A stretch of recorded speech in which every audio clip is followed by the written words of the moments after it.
Welcome back to another coaster countdown. This time it's coasters I haven't ridden. Okay, well, I've ridden 2 stand-up coasters. One of them isn't even on this list, so I'm pretty bad at opinions. Yeah, because this is just based on what the ride looks like. It's the first time I'm judging coasters I haven't ridden. But for this one, it's pretty straightforward. There's only a few exceptions of ones that are actually close together and could be swapped, in my opinion. So let's just get right into this one. Standing coaster at Riddler Resort is a Togo that looks pretty terrible. All it is a very rough drop. Like at the bottom, it has some weird, awkward track profiling, banking to get into that loop.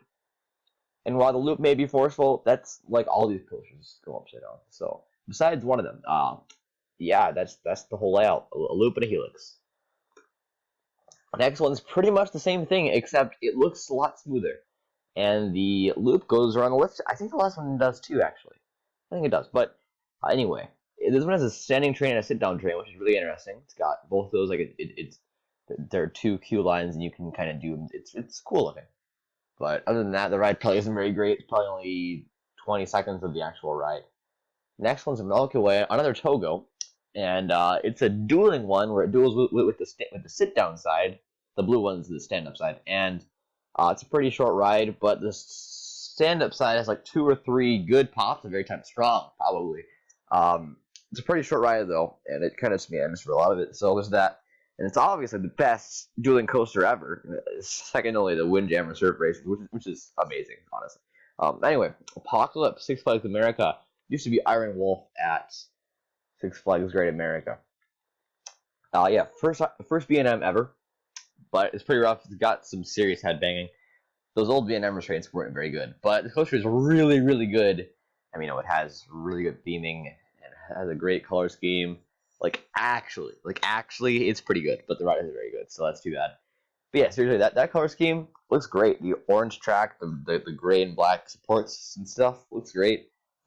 I've seen the queue line walkthroughs. It's some good theming they got in there. If only it was for like Joker's Jinx, then it'd be sick looking. But then again, Joker's Jinx is its color scheme is pretty cool too. Too bad that there's like no theming for a Joker ride. I mean, there kind of is for Joker at Discovery Kingdom, but anyway, I'm on a tangent. Let's keep going. Vortex at Carowinds is not a very good ride. Honestly, it almost might be less enjoyable than Apocalypse. This one really just meanders for a lot of it. I mean, I guess Apocalypse does too, but they've got the theming too, so I might want to bump one up. But based just on ride experience, Vortex. Another pretty short ride. I feel like Apocalypse is longer than this.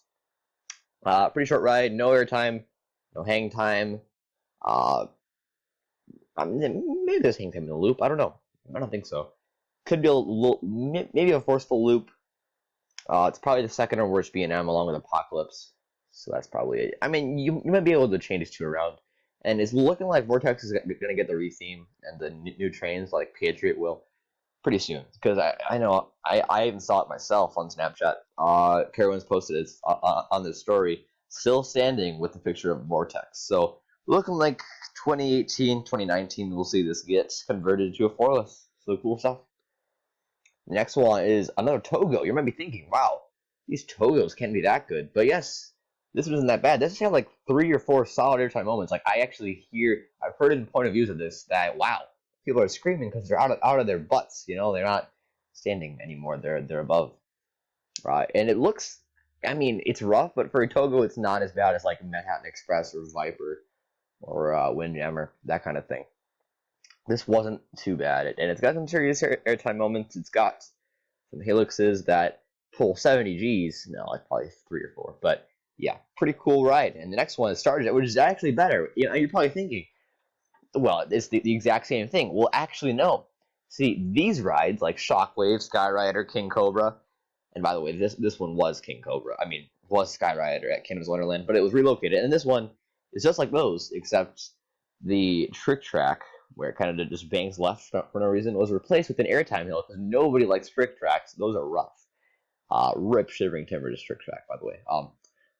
Yeah, there are some solid airtime moments, probably like 4, I'd guess.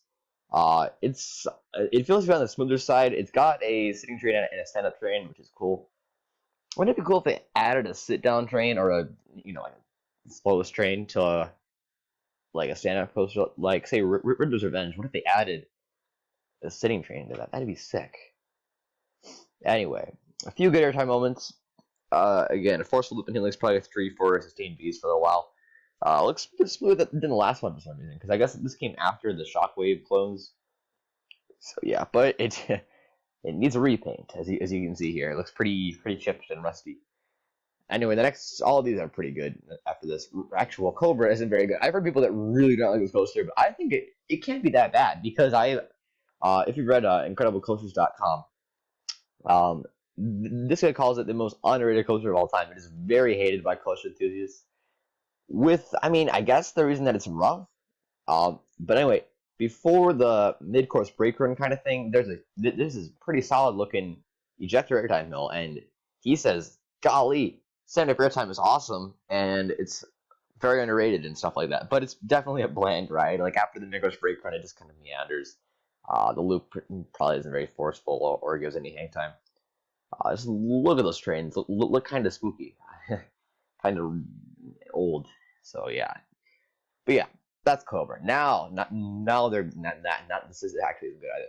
But this is Shockwave. Pretty all right. It's a really interesting layout. It's at Drayton Manor in the UK. It's the only European. Well, no, there's Freestyle. Yeah, stand-up coaster in Europe, in the UK. Only 0G roll on a stand-up, which is interesting. Yeah, it's a lot of inversions. Like pretty much the entire layout is like all it is a drop, a turn, 180 degrees left, a loop. This 0G roll, which by the way is kind of whippy. Got some snap to it. Double corkscrew and some brakes. And then turn to the left and then brakes. Yeah, that's the ride. So it's kind of short. Looks pretty cool though. I'm not gonna lie. Shockwave, cool looking coaster. It's actually the only 0G roll on an Intamin, which is very interesting if you think about it. But really, Intamin didn't make it. It's a guy who knows track, guy who knows everything, just like Cobra. So, yeah, that's Shockwave. Next up is Green Lantern. This is a better ride, a much better ride. It's at Six Flags for the Adventure. I'm sure it's a little on the rougher side. Like I have ridden a coaster on this list but it wasn't very rough. I don't think these good big stand-up coasters are very rough. It's pretty much just inversions and a few occasional helixy turns. But that's just about it. It's very similar to Rougarou, which is obviously not as low. But I have ridden that as Mantis, and I prefer Mantis to Rougarou. I've already said. Anyway, yeah, it's basically that ride with an extra corkscrew. It's just better. It really is better than Mantis would have been. It's received decent reviews. Anyway, next up, Georgia Scorcher. Very underrated coaster, if you ask me. It's probably smoother than the number 1 and the number 3 spots. It's got some twisty airtime moments, it's a very compact layout, got some tight turns. The layout's pretty much just a loop, which may or may not give hang time. It looks kind of slowed down. Well, I mean, they all slow down in the loop, but kind of slows down considerably, like right up in the middle. And there's also a corkscrew, which looks has some whip to it, just like Vortex at California Great America, which is now Patriot. Anyway, there's also, because it's a straight down B&M drop where it does the pre-drop and then straight down, well, not straight down like 90 degrees, but like it doesn't turn after the drop. And that will probably get some nice airtime in the back row. So yeah, it's a good coaster. It's compact and all that. It looks pretty fun. I'd like to try it someday, actually. Yeah, anyway, next up is the best stand-up coaster, unarguably. I've ridden it. It's Riddler's Revenge at Six Flags Magic Mountain.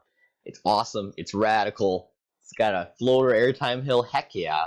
Take that any day. Yeah, just a great looking ride. It's got some nice inversions, 2 dive loops.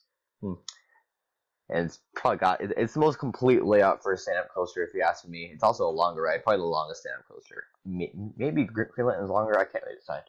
But yeah, that's this ride. Hope you guys enjoyed this video.